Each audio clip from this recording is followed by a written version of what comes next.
하나님께서 오늘 제게 주신 말씀은 시편 76편 1절로 12절입니다. 제가 먼저 하나님 말씀 봉독하도록 하겠습니다. 아삽의 시 영장으로 현악에 맞춘 노래.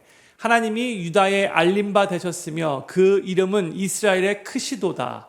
그 장막이 또한 살렘에 있으며 그 처소는 시온에 있도다. 거기서 저가 화살과 방패와 칼과 전쟁을 깨치시도다. 주는 영화로우시며 약탈한 산에서 존귀하시도다. 마음이 강한 자는 탈취를 당하여 자기 잠을 자고 장사는 자기 손을 놀리지 못하도다. 야곱의 하나님이여 주께서 꾸짖으심에 병거와 말이 다 깊은 잠이 들었나이다. 주 곧 주는 경외할 자시니 주께서 한번 노하실 때에 누가 주의 목전에 서리이까. 주께서 하늘에서 판결을 선포하시며 땅이 두려워 잠잠하였나니 곧 하나님이 땅의 모든 온유한 자를 구원하시려고 판단하러 일어나신 때로다. 진실로 사람의 노는 장차 주를 찬송하게 될 것이요 그 남은 노는 주께서 금하시리이다. 너희는 여호와 너희 하나님께 서원하고 갚으라. 사방에 있는 모든 자도 마땅히 경외할 이에게 예물을 드릴지로다. 저가 방백들의 심령을 꺾으시리니 저는 세상의 왕들에게 두려움이시로다. 아멘. 오늘 저희가 나누는 시편 76편의 표제어는 아삽의 시 영장으로 현악에 맞춘 노래입니다. 저희는 시편 73편부터 시작해서 계속 이 아삽 혹은 아삽의 후손들이 쓴 시를 나누고 있죠. 오늘 벌써 네 번째인데, 아삽은 다윗 왕 시대에 세 명의 그 찬양 악장, 뮤직 디렉터 중에 한 명이라고 말씀을 드렸어요. 근데 아삽의 시라고 할 때에 꼭 아삽만 쓴 것이 아니라 아삽의 후손이 있었어도 아삽의 시라고 그렇게 표기한다고 말씀을 드렸어요. 오늘 저희가 나눈 이 시편 76편은 그냥 표제어만 보면 어떤 배경에서 이 시가 쓰여졌는지 알 수 없죠. 근데 이 시편의 내용을 잘 살펴보면 하나님께서 이스라엘을 전쟁에서 승리케 하신 후에 시편 저자가 그 승리를 주신 하나님을 찬양하기 위해서 쓴 감사 찬양의 시라는 것을 알 수가 있어요. 지난주에 저희가 시편 75편을 나누었죠. 그때 제가 말씀을 들었는데, 그때 배경이 뭐였냐면 남유다의 히스기야 왕 때에, 그때가 약 BC 701년경이었는데 아수르 제국이 이미 북이스라엘을 정복하고 나서 이제는 남유다까지 정복하기 위해서 예루살렘 성을 이렇게 에워쌌는데, 모든 상황으로 볼 때에 나라를 빼앗길 수밖에 없는 그 위기의 때였어요. 그때 이제 이 시편 저자가 그 위기의 상황에서 이 시편 75편을, 지난주 시편 75편을 그렇게 썼을 것이다라고 이제 추정한다고 말씀을 드렸죠. 오늘 저희가 나눈 시편 76편은 바로 그때에 하나님께서 히스기야가 그 위기의 상황에서 하나님 성전에 올라가 눈물 어린 기도를 들었는데, 그때 하나님이 그 기도를 들으시고 하나님께서 기적을 행하셨어요. 그래서 아수르의 군사들이 하룻밤 사이에 무려 18만 5천 명이 송장으로, 시체로 변하게 됐죠. 남유다가 이 아수르와의 전쟁에서 승리를 거두고 난 후에 이 시편 76편을 썼을 것이라고 또 많은 학자들이 추정을 합니다. 저도 바로 그 배경 가운데 이 시편 76편이 쓰여진 것으로 전제하고 이 말씀을 나누도록 하겠습니다. 또 이 표제에 보면 영장으로 현악에 맞춘 노래라고 되어 있죠. 이 시는 이제 이스라엘 공동체가 나중에 이제 예배 세팅에서 찬양 인도자의 그 지휘하에 특히 줄이 있는 악기들을 사용해서 하나님께서 전쟁에서 승리를 주실 때에 그렇게 함께 부르는 찬양이 되었다는 것을 우리가 알 수 있습니다. 이것을 생각하시면서 오늘 본 말씀의 내용을 살펴보도록 하겠습니다. 시편 76편 1절 말씀 우리 같이 한번 읽겠습니다. 시작. 하나님이 유다에 알린 바 되셨으며 그 이름은 이스라엘의 크시도다 했어요. 하나님이 유다에 알려졌고 또 하나님의 이름이 이스라엘에서 크다고 이렇게 선포하고 있는데, 이렇게 하나님을 향한 찬양으로 시작을 하고 있죠. 그러면서 이제 시편 저자는 하나님의 이름이 크고 위대하다고 찬양할 수밖에 없는 이유를 이 시에서 계속해서 쭉 설명해 줍니다. 1절에서는 하나님께서 유다와 이스라엘에서 찬송을 받으신다고 선언을 했는데, 이제 2절에서는 그 장소를 조금 더 구체적으로 우리가 알려줘요. 2절 말씀 보겠습니다. 같이 읽겠습니다. 시작. 그 장막이 또한 살렘에 있으며 그 처소는 시온에 있도다 했어요. 여기서 살렘 또 시온이라고 나오는데, 살렘, 시온 다 예루살렘을 의미하는 단어인 거죠. 근데 하나님께서 바로 이 예루살렘에 계신다라고 이렇게 말하고 있는 거예요. 하나님께서 이스라엘에서 찬양을 받으시는 이유는 하나님께서 예루살렘에 계시고 거기서 위대한 일을 행하셨기 때문이라고 그렇게 하나님을 찬양하고 있어요. 그렇다면 하나님께서 예루살렘에서 행하신 그 위대한 일은 무엇인가? 그 내용이 이제 3절 이후부터 본격적으로 나옵니다. 3절 말씀 같이 읽겠습니다. 시작. 거기서 저가 화살과 방패와 칼과 전쟁을 깨치시도다 했어요. 하나님께서 화살과 방패, 칼과 전쟁을 깨치셨다 이렇게 말씀하고 있는데, 이 말은 하나님께서 전쟁에서 친히 싸우셔서 승리케 하셨고 그 전쟁을 종전시키셨고 그 땅에, 그 예루살렘이라는 땅에 참 평화가 임했다라는 그런 말이 되는 거예요. 예루살렘이라는 그 이름이 원래 히브리어로 평화의 땅이라는 그런 의미를 가진다고 말씀드렸죠. 위기의 상황이었는데, 엄밀히 말해서 남유다의 다른 성읍들은 다 지금 이 아수르 제국에 정복을 당한 상태고 지금 예루살렘 성만 남았던 거예요. 그리고 그 예루살렘 성을 저 아수르가 에워싸고 있었어요. 질 수밖에 없는 상황이었어요. 그런데 하나님이 친히 전쟁에서 싸우셔서 승리하셨기에 그 전쟁이 끝이 났다고. 그리고 그 예루살렘 위기의 그 시기였지만 정말 그 이름과 같이 평화가 임했다고. 그렇게 여기서 지금 말씀하고 있는 거예요. 하룻밤 사이에 어떻게 무려 18만 5천 명이나 되는 그 군사들이 그렇게 하루쯤에 송장이 되어줄 수 있을까요? 이건 하나님이 하신 일이라, 기적이라고 밖에 말할 수가 없는 거죠. 놀라운 일이 일어나는 거예요. 대적들의 숫자와 군사력이 훨씬 더 막강했음에도 불구하고 하나님께서 그 대적들의 화살과 방패와 칼을 다 무력화시키시고 친히 전쟁에서 승리케 하시고 그 전쟁을 종전시켰기 때문에 그 땅에 평화를 주신 거예요. 그러면서 4절에서 이제 이렇게 말씀합니다. 4절 같이 읽겠습니다. 시작. 중은 영화로우시며 약탈한 산에서 존귀하시도다 했어요. 여기 약탈한 산이라는 표현이 나오는, 영어로 The mountain full of prey라고 적혀 있어요.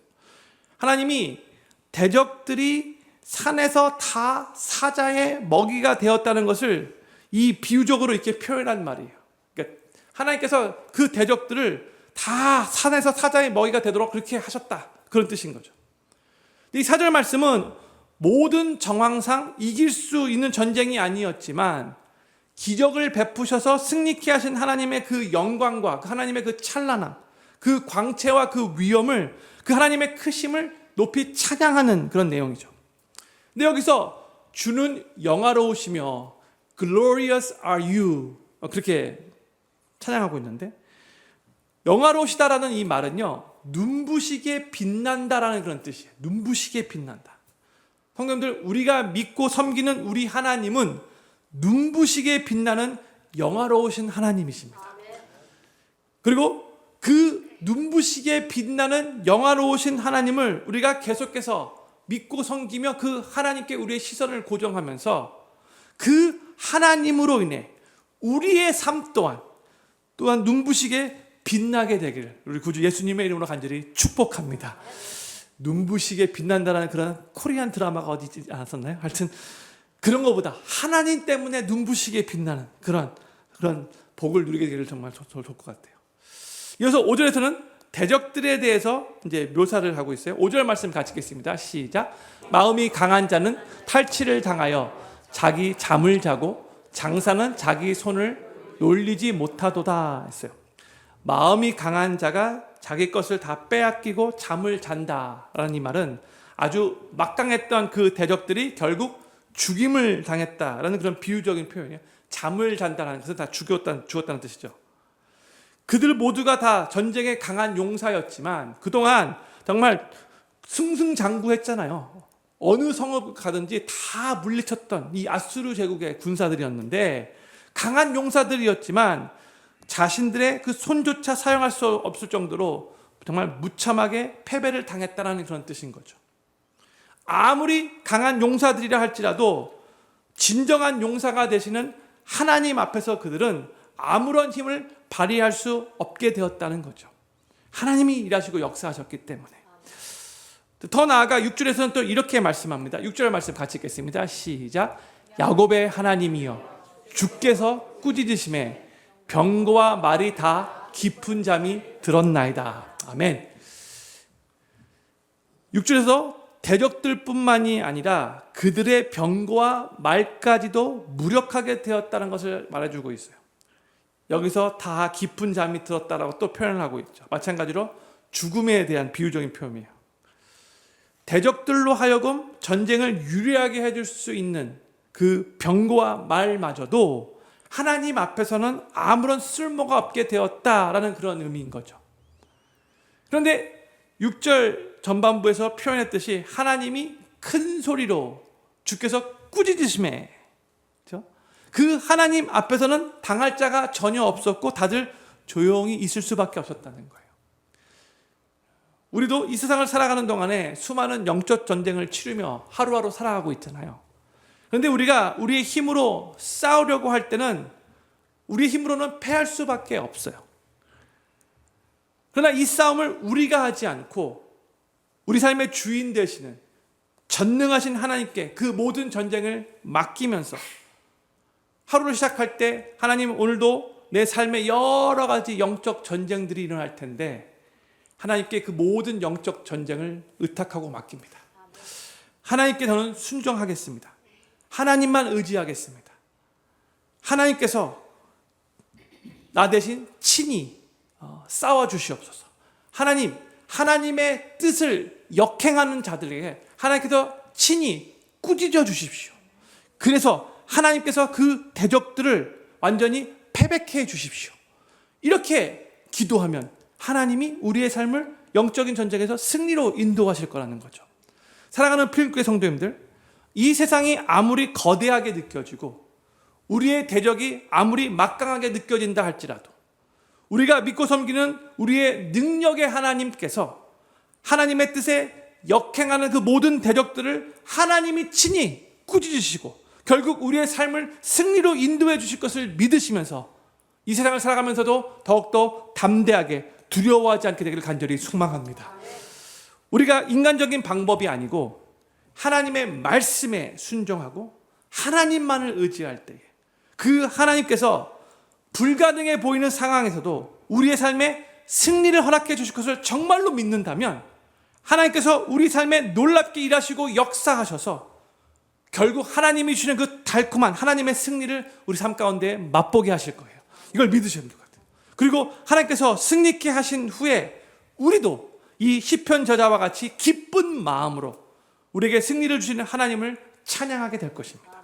저는 필경교회 모든 성도님들이 자신의 힘과 자신의 혈기와 자신의 방법으로 삶에 일어나는 영적 전쟁을 그렇게 치르는 것이 아니라 하나님께 그 모든 전쟁을 다 맡기시고 하나님만을 의지하시고 하나님께 온전히 순종하시면서 하나님께서 친히 싸우심으로 우리의 대적들이 다 물러가고 그로 인해 주님이 주시는 그 승리를 맛보고 결국 하나님을 기쁨으로 찬양하시게 되기를 우리 구주 예수님의 이름으로 간절히 축원합니다. 1절부터 6절까지의 내용은 하나님의 승리에 대한 설명이었다면 이제 7절부터 12절 이제 후반부가 될 수 있죠. 7절부터 12절에서는 하나님께서 전쟁에서 승리케 하신 그 승리의 의미가 무엇인가, 또한 우리를 승리케 하시는 그 하나님을 더욱더 경외해야 한다는 것을 그렇게 집중해서 기록되어 있어요. 7절 말씀을 우리 같이 한번 읽겠습니다. 시작. 주 곧 주는 경외할 자시니 주께서 한번 노하실 때에 누가 주의 목전에 서리이까 해서 여기서 우리 하나님을 우리 주님을 경외할 자라고 그렇게 부르고 있죠. 경외하다라는 단어는 히브리어로 노라라는 단어인데 하나님은 아주 존귀하시고 어미하시고 어썸하시고 거룩한 분이셔서 우리 인간과는 완전히 다른 차원에 계신 분이시기 때문에 그 하나님을 극진하게 높여야 한다는 의미를 가지고 있는 단어예요. 경외, 노라. 하나님께서 놀랍게 정말 이거는 불가능한 상황이었는데 기적을 베푸셔서 전쟁을 승리케 하셨기에 그 승리케 하신 하나님을 경외하며 경배해야 한다는 의미에서 이 단어, 경외라는 단어를 사용하고 있는 거예요. 그러면서 주님께서 한번 노하실 때에 주의 목전에 누가 서리까 이게 말하고 있는데 그 어느 누구도 그 주님의 목전 앞에서 설 수 없다는 그런 의미인 거죠. 이와 비슷한 내용이 성경의 다른 구절에서도 나오는데 제가 두 구절만 유명한 구절 읽도록 하겠습니다. 말라기 3장 2절이 이렇게 적혀 있어요. 그의 임하는 날을 누가 능히 당하며 그의 나타나는 때에 누가 능히 서리요. 그는 금을 연단하는 자의 불과 표백하는 자의 잿물과 같을 것이라. 하나님의 임재 앞에서 누가 능히 서지 못한다는 그런 의미인 거잖아요. 또 요한계시록 6장 17절 말씀. 그들의 진노의 큰 날이 이르렀으니 누가 능히 서리요 하더라. 성도님들, 우리가 하나님을 정말 위대하신 하나님, 어썸하신, 어미하신 하나님, 거룩하신 하나님으로 항상 생각하면서 그 하나님을 우리가 우리 인간의 수준으로 너무 낮춰서 보면 안 되고요. 너무 하나님을 가볍게, 쉽게, 편하게 생각해서는 절대로 안 돼요. 하나님이 우리를 정말로 끔찍하게 사랑하시죠. 우리의 아빠, 아버지로서 사랑하시죠. 그럼에도 불구하고 우리는 하나님으로서의 우리의 삶의 주관자 되시는 그 하나님으로서의 그 경외심을 항상 우리 안에 품고 살아야 된다는 거예요. 하나님이 한 번 노하시면 그 하나님 앞에 설 수 있는 사람은 아무도 없어요. 하나님께서 은혜로우시고 긍휼하신 분이시기 때문에 오랫동안 참으시는 거지, 우리가 하나님의 은혜와 그 긍휼을 너무나 쉽게 어뷰스하면 남용해서는 안 되는 거예요. 우리 하나님은 우리가 항상 경외해야 할 분이시라는 거 기억해야 돼요. 우리를 끔찍하게 사랑하시는 하나님이시라고 우리가 너무나 하나님에 대해서 너무 가볍게 생각해서는 절대로 안 되는 거예요. 오늘 본문 시편 76편에서 하나님을 향하여 경외하라, 두려워하라라는 그런 표현이 이 7절 말고도 계속해서 8절에서도 11절에서도 12절 무려 4번이나 나와요.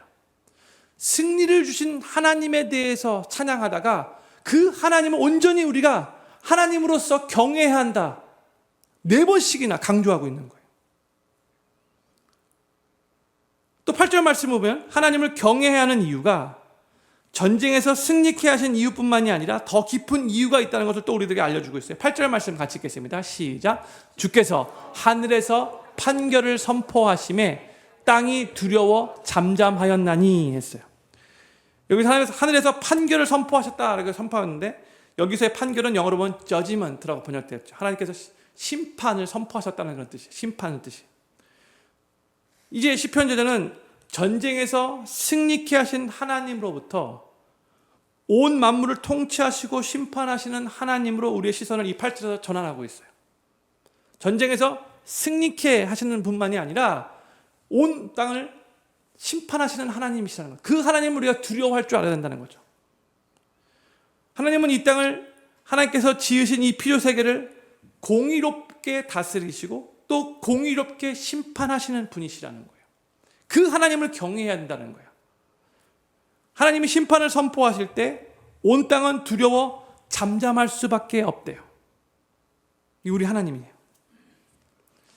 사랑하는 필교회 성도님들, 우리 성도님들은 우리 하나님을 한 번 진노하시면 그 앞에 아무도 설 수 없는 바로 그 하나님이신데, 하늘에서 심판을 선포할 때 온 땅이 두려워서 잠잠게 될 수밖에 없는데 그 하나님을 어느 정도 경외하시며 신앙생활을 하고 계시는지요. 예전에는 우리가 하나님을 생각할 때에 너무나 무서운 하나님으로 거리가 멀게 느껴지는 게 그게 우리의 문제였다면, 요즘에 신앙생활하는 신앙인들은 하나님을 너무나 가볍게 여기는 게 문제예요. 바뀌었어요.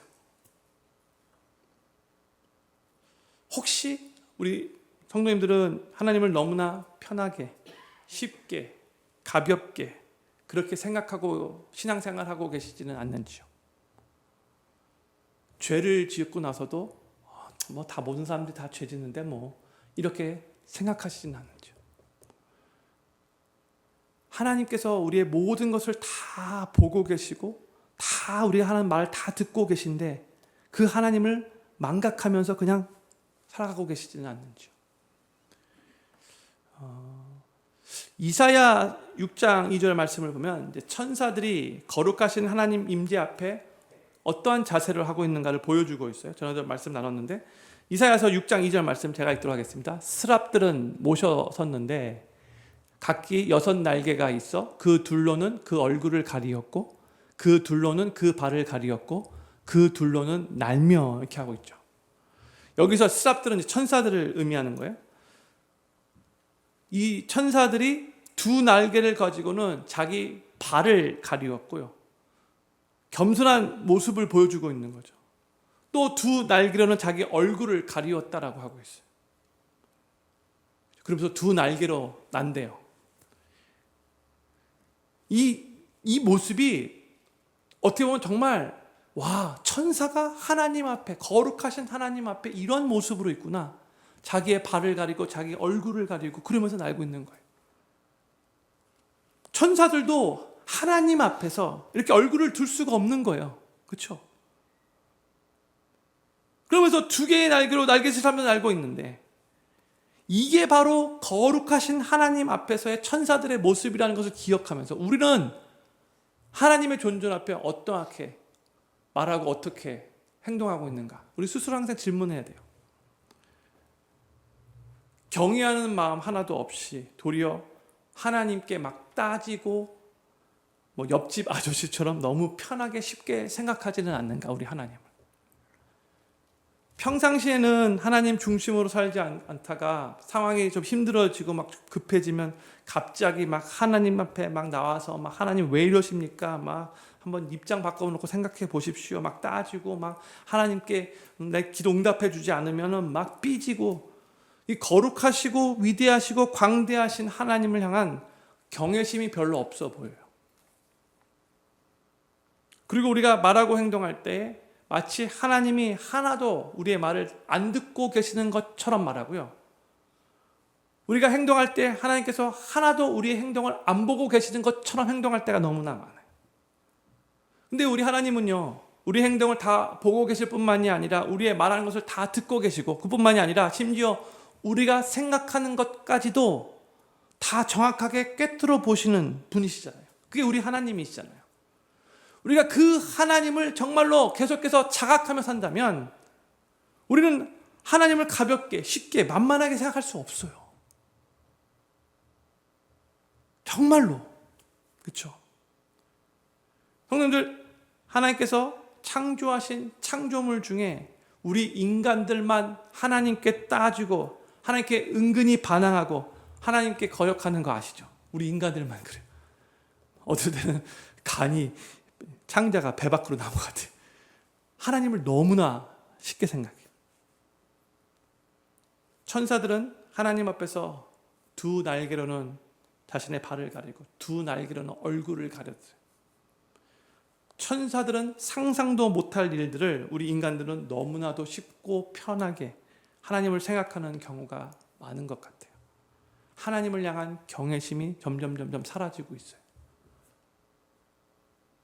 이게 요즘에 신앙생활하는 우리 신앙인들의 큰 문제점 중에 하나라고 해요. 하나님을 향한 경외심이 점점 사라지고 있어요.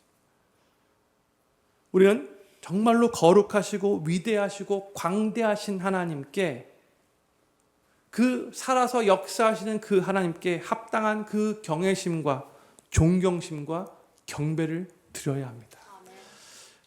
하나님은 온 우주 만물을 말씀으로 창조하신 하나님이시죠. 하나님의 말씀이 얼마나 권세가 있고 얼마나 능력이 있는지 하나님이 빛이 있으라, let there be light 할 때 즉시 빛이 존재했잖아요. 하나님이 태양아 너 거기 서 있으라 말씀하시니까 태양은 하나님께 찍소리 하지 못하고 그 자리에 계속해서 그렇게 존재하고 있잖아요. 온 우주 만물은 하나님이 말씀하신 그대로 지음을 받았고 모든 행성과 별들은 하나님께서 원래 창조하신 그 길과 그 궤도를 따라서 지금도 정확하게 돌고 있어요. 하나님께 지금도 순종하고 있는 거예요. 물은 높은 데서 낮은 데로 흐르는 이 자연 법칙도 창세부터 지금까지 조금 더 흔들림 없이 하나님이 말씀하신 그 원리를 그대로 지키면서 흘러가고 있는 거예요. 그렇게 모든 온 우주 만물들은 하나님께 순종하고 있어요. 그런데 유독 우리 인간들만 하나님께 불순종하고 때로는 하나님께 따져요. 하나님께서 가라고 하시는데 하나님 제가 꼭 가야 합니까? 싫은데요. 저 사람 보고 가라고 하면 안 될까요? 이렇게 토를 달고 따질 때도 많아요. 거룩하신 하나님을 정말로 믿는다면 우리의 자세가 어떻게 돼야 할까요? 주님 말씀하시면 정말 제가 연약하고 부족하겠지만 주님 말씀에 순종하며 나아가겠습니다. 주님의 뜻이라면 제가 멈춰 서겠습니다. 항상 이런 자세를 가지고 신앙생활을 해야 되는 거예요.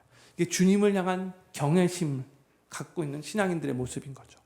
저는 필그림교회 모든 성도님들이 거룩하시고 위대하시고 완전하시고 우리 인간의 생사화복을 주관하시는 그 하나님을 절대로 쉽게 편하게 가볍게 생각하시지 않기를 바라고 하나님께서 나의 모든 행동을 다 보고 계시고 나의 모든 말을 다 듣고 계시고 심지어 나의 모든 생각까지도 다 깨트려 보고 계신다는 것을 자각하시면서 항상 하나님을 경외하는 마음으로 하나님께 합당한 존경과 경배를 드리시고 하나님께 온전히 순종하는 삶을 살아가시게 되기를 우리 구주 예수님의 이름으로 간절히 축원합니다.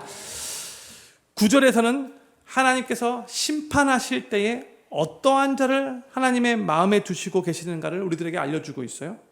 9절 말씀 같이 읽겠습니다. 시작. 곧 하나님이 땅의 모든 온유한 자를 구원하시려고 판단하러 일어나신 때로라 했어요. 여기 보면 하나님은 이 땅의 모든 온유한 자를 구원하시기 원하시는 분이라는 것을 알 수 있죠.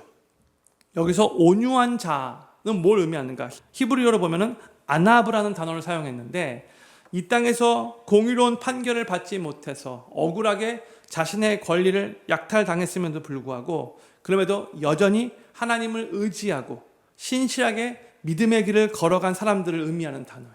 온유한 자, 아납. 하나님께서 이러한 아납, 이 온유한 자를 구원하시기 원하신대요. 그래서 그들에게 하나님의 공의를 행하시기 위해서 하나님께서 자리에서 일어나신대요. arise 하신다는 그런 표현을 사용했어요. 하나님이 일어나신다는 표현은 시편에 자주 등장하는 표현이죠. 제가 여러 번 벌써 말씀드렸죠. 뭘 의미하는 거예요? 하나님께서 이제 본격적으로 일하시고 역사하셔서 하나님의 공의를 펼치실 거라는 그런 의미인 거죠.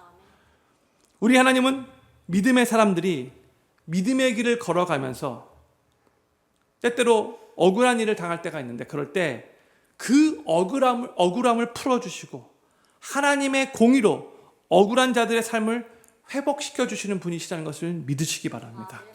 10절에서 계속 하나님께서 승리케 하신 그 전쟁의 결과를 묘사하면서 하나님을 경외해야 할 이유를 계속해서 우리에게 설명해 주고 있어요. 10절 말씀 같이 읽겠습니다. 시작. 진실로 사람의 노는 장차 주를 찬송하게 될 것이요 그 남은 노는 주께서 금하시리이다 했어요.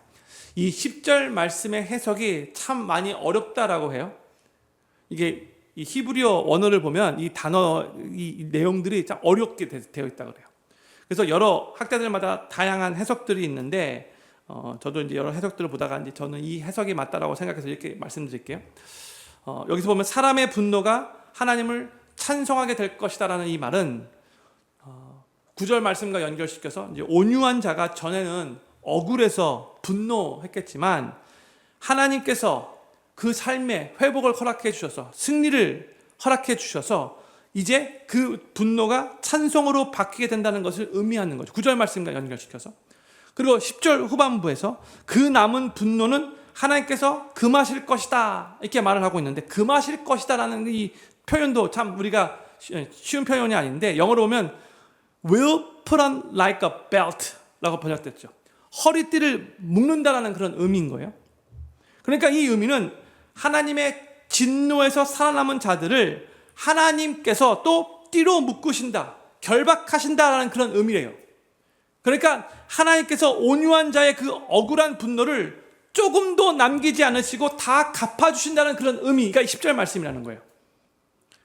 믿음의 사람들이 믿음의 길을 걸어갈 때에 때로는 억울한 일을 경험하지만 우리 하나님께서 그 모든 것을 다 보고 계시고, 그래서 하나님의 때에 결국 그들의 삶 가운데 하나님이 공의를 행하셔서 그 삶을 회복시키시고 또한 삶의 기쁨을 회복시키는 그런 분이시라는 것을 10절에서 우리들에게 알려주고 있는 거예요. 사랑하는 필경교회 성도님들, 혹시 이 세상을 살아가는 동안에 억울한 일을 당하게 되신다면, 될 수 있으면 억울한 일을 당하지 않기를 바라지만, 이 세상이 죄악이 가능하기 때문에 억울한 일을 당할 때가 가끔씩 있잖아요. 그렇게 되실 때 그 억울함 속에서도 계속해서 하나님께서 공의로우신 하나님이시라는 것을 믿으시고 그 하나님을 의지하시면서 계속해서 말씀에 순종하며 믿음의 길을 걸어가실 수 있기를 바라고, 그로 인해서 결국 하나님께서 하나님의 때에 하나님의 공의로 그 억울함을 다 풀어주시고 그 삶을 회복시켜 주심을 경험하시게 되기를 우리 구주 예수님의 이름으로 간절히 축원합니다. 이제 시편 저자는 이 시를 이제 11절과 12절에서 이렇게 마무리를 져요. 11절 12절 말씀 천천히 같이 읽겠습니다. 시작. 너희는 여호와 너희 하나님께 서원하고 갚으라. 사방에 있는 모든 자도 마땅히 경외할 이에게 예물을 드릴지로다. 저가 방백들의 심령을 꺾으시리니 저는 세상의 왕들에게 두려움이시로다. 이 시편 저자는 하나님께 서원하고 갚으라고 선포를 하고 있어요. 또한 하나님께 예물을 드리라 11절에 이렇게 명령하고 있죠. 그러니까 서원을 갚으라, 또 예물을 드리라는 말은 하나님께서 승리케 하신 것에 대해서 당연히 감사드리면서 하나님께 합당한 경배와 찬양과 또 그 마음의 그 모든 것들을 다 하나님 앞에 올려드리라는 그런 의미인 거죠. 이게 바로 하나님께서 일하시고 역사하셔서 승리를 경험한 하나님의 백성들이 보여야 하는 당연한 반응이에요.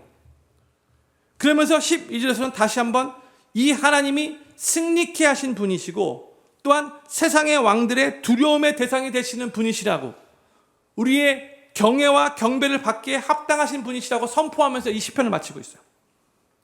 사랑하는 필교회 성도님들, 하나님께서 우리에게 승리를 허락해 주실 때에 마치 우리가 잘해서 우리의 믿음이 좋았기 때문에, 내가 열심히 기도해서 내가 최선을 다해 노력했기 때문에 나 때문에 승리했다라고 그렇게 생각하지 않기를 바라고, 우리를 승리케 하신 하나님께서 나를 도와주셨기에 이 승리도 가능했다라고 고백하며 100% 온전히 하나님께만 찬양과 경배를 온전히 드리실 수 있기를 간절히 소망합니다. 이게 중요한 거죠. 우리가 우리의 삶의 승리를 허락하신 하나님께 모든 영광 올려드리고 계속해서 감사하고 찬양하고 그 하나님께만 경배를 드릴 때에 우리는 계속해서 하나님이 주시는 그 승리를 우리 삶 가운데 경험할 수 있게 될 거예요. 자꾸 자기가 스스로 크레딧을 받으려고 하니까 이게 문제인 거죠. 내가 잘했기 때문에, 내가 믿음이 좋았기 때문에, 내가 열심히 기도했기 때문에, 내가 잘해서. 이건 교만한 생각인 거예요. 분명히 그런 파트도 있을 거예요. 근데 결국 하나님이 그 마음까지도 그렇게 할 수 있는 그 자세까지도 허락해 주셨다고 그렇게 믿고 모든 영광을 하나님께 올려드리는 게 중요한 거예요. 저는 필교회 모든 성도님들이 우리를 위해 친히 싸우셔서 우리를 승리케 하시는 하나님께 항상 감사하는 마음을 가지시기를 바라고, 그 하나님을 온전히 찬양하며 경배하는 삶을 사셔서 계속해서 삶 가운데 하나님의 승리를 경험하실 수 있게 되기를 우리 구주 예수님의 이름으로 간절히 축원합니다. 이 시편 76편을 마무리하면서 이 시편 76편 전체를 관통하는 중요한 핵심 내용 하나를 나누면서 마무리하고 싶어요. 이 시편 76편은 이스라엘, 그러니까 남유다가 하나님께 구원받은 그 역사를 토대로 승리와 평화를 주시는 주권자 하나님을 찬양하고 노래하는 시인데, 이 시에서 두드러지는 하나님에 대한 묘사 중에 하나는 전쟁에서 승리케 하시는 강한 용사 되시는 하나님이라는 거죠. 하나님은 세상에서 가장 강력한 힘을 가지신 분이세요. 우리 하나님은 모든 것을 또 자신의 뜻대로 이루시는 주권자가 되세요. 그러니까 모든 것을 이루실 수 있는 능력을 갖고 계신 하나님이시면서도 모든 것을 뜻하신 대로 할 수 있는 주권자 되신 하나님이시라는 거예요. 능력의 하나님, 주권자 되신 하나님. 그렇죠? 우리가 이 하나님을 확신하며 신뢰할 때, 바로 그 하나님이 우리가 믿고 섬기는 하나님이라는 것을 우리 마음에 항상 새길 때에, 비록 우리가 처해 있는 그 상황이 많이 힘들고 때로는 억울하고 우리가 처해 있는 그 상황이 위기의 상황이라 할지라도 그 상황 속에서도 우리는 하나님으로부터 마음의 평안함을 얻고 누릴 수 있게 된다는 거죠. 만약 어정쩡한 힘을 가진 권세자라면 일시적이고 부분적인 평화를 가져올 수 있을 거예요. 또한 만약 그냥 능력만 있는 독재자라면 질서를 빠르게 잡을 수는 있겠지만 온전한 평안은 줄 수 없죠. 근데 우리가 섬기는 우리 하나님은 부족한 면들이 전혀 없는 능력의 하나님이시면서도 또한 주권자 되시는 하나님, 또 우리를 사랑하시는 하나님이시라는 거죠. 많은 사람들이 참된 마음의 평안을 얻기를 원해요. 그렇죠? 요즘 들어서 정말 마음의 평강이 너무나 소중하다는 것을 더욱더 깨달아요. 그런데 이 땅 어디에서도 참 평안을 얻을 수가 없어요. 하나님 안에서 평안을 얻기 전까지 우리 마음은 참된 쉼을 얻을 수 없어요. 하나님 외에 세상의 그 어떤 것으로도 우리의 마음을 온전히 채울 수 없기 때문에 그런 거죠. 하나님이 우리를 창조하실 때 그렇게 창조하신 거예요. 하나님께로부터만, 하나님으로부터 체험받고 하나님을 믿고 섬길 때에만 하나님이 온전히 우리 삶을 만족해 주시도록 그렇게 하나님이 우리를 창조하신 거예요. 참 평안을 얻기 원한다면 우리는 가장 높은 권세와 가장 강력한 힘을 가진 그 하나님께로 나아가야 하는 거예요. 다른 데 가서는 안 돼요. 세상으로 가서는 안 되는 거죠. 하나님 안에서만 참된 평강과 참된 쉼을 얻을 수 있기 때문인 거예요. 하나님은 우리를 주님의 참된 쉼으로 부르시기 위해 하나밖에 없는 독생자 예수 그리스도를 이 땅에 보내시고 친히 우리의 싸움에 동참케 하시고, 아니 우리 싸움을 승리로 이끄시는 그 군대 장관 되게 하신 거예요. 인간의 몸을 입고 이 땅에 오셔서 인간으로서의 삶을 사시고 믿음으로 승리하시고 십자가 위에서 끝까지 처절하게 죽어가시면서 하나님의 뜻을 이루시며 마귀의 일을 무력화시키셨어요. 우리 예수님이. 그리고 죄의 심판으로부터 우리 인간들을 구원해 주셨어요. 그 놀라운 그 은혜의 십자가에서 우리 인간들을 모든 죄악으로부터 건져내신 거죠. 그리고 그 예수님이 이 땅에 재림하여 다시 오실 때 이 세상의 모든 힘들을 다 굴복시킬 것이고 이 세상을 심판하시고 온 땅을 모든 악에서 건지실 것이고 이 세상에서의 전쟁을 완전히 종결시키실 것이고 예수님을 믿는 성도들의 구원을 완성시키실 것이고 주님과 함께 승리의 대열에 오르게 하실 것이고 저 영원한 천국에서 영원한 평강을 누리며 하나님을 찬송하며 살게 하실 거예요. 이것을 정말로 믿는 성도들은 우리의 구원이 완성되고 영원한 참된 평화의 그 날이 올 것을 믿는 우리 크리스천들은 이 땅에 살면서 때로는 괴로움이 있고 때로는 슬픔이 있을지라도 그 모든 괴로움과 슬픔이 사라질 그 마지막 날이 올 것을 믿고 고대하면서 오늘도 견디고 극복하는 소망을 가질 수 있게 되는 거예요.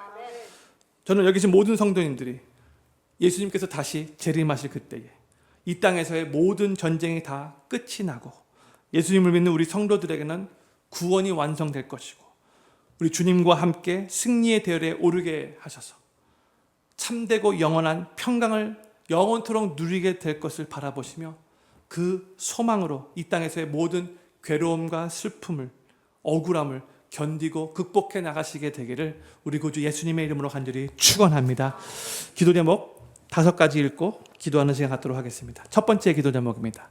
내 삶에 일어나는 전쟁들을 나의 힘과 혈기와 방법으로 치르지 않게 하시고 하나님께 모든 것을 맡기고 순종하면서 하나님만을 의지하게 하시고 그로 인해 하나님께서 친히 싸우셔서 승리케 하심을 많이 경험하게 하소서. 두 번째, 거룩하시고 위대하시고 완전하신 하나님을 너무 쉽고 가볍고 편하게 생각하지 않게 하시고 하나님께서 나의 모든 행동을 보고 계시고 나의 모든 말을 듣고 계시고 나의 모든 생각까지도 꿰뚫어 보고 계신다는 것을 기억하며 항상 하나님을 경외하게 하소서. 세 번째, 이 세상을 살아가면서 억울한 일을 당하게 될 때에도 계속해서 하나님의 공의를 믿고 하나님을 의지하면서 믿음의 길을 걸어가게 하시고 그로 인해 하나님께서 결국 그 억울함을 풀어주시고 삶을 회복시켜 주심을 경험하게 하소서. 네 번째, 하나님께서 우리를 위해 싸우셔서 우리를 승리케 하실 때 하나님께 감사하는 마음으로 하나님을 찬양하며 경배하는 삶을 살게 하시고 그로 인해 계속 하나님의 승리를 경험하게 하소서. 다섯 번째, 예수님께서 재림하실 때 이 땅에서의 모든 전쟁이 끝이 나고 우리의 구원이 완성되고 주님과 함께 승리의 대열에 오르고 참되고 영원한 평강을 누리게 될 것을 믿음으로 바라보게 하시고 그 소망으로 이 땅에서의 모든 괴로움과 슬픔을 잘 견디고 극복하게 하소서. 아멘. 오늘 말씀 생각하면서 특별히 승리할 수 없었던 그 위기의 상황에서도 놀라운 기적으로 승리를 허락해 주신 바로 그 승리의 하나님을 우리의 하나님으로 믿고 신뢰하며 우리의 삶에도 그 주님으로 말미암는 놀라운 승리들을 더욱더 많이 경험하게 해달라고 같이 한번 우리 이 5가지 이 기도 제목을 붙잡고 우리 같이 합심으로 기도하기를 원합니다. 기도하겠습니다.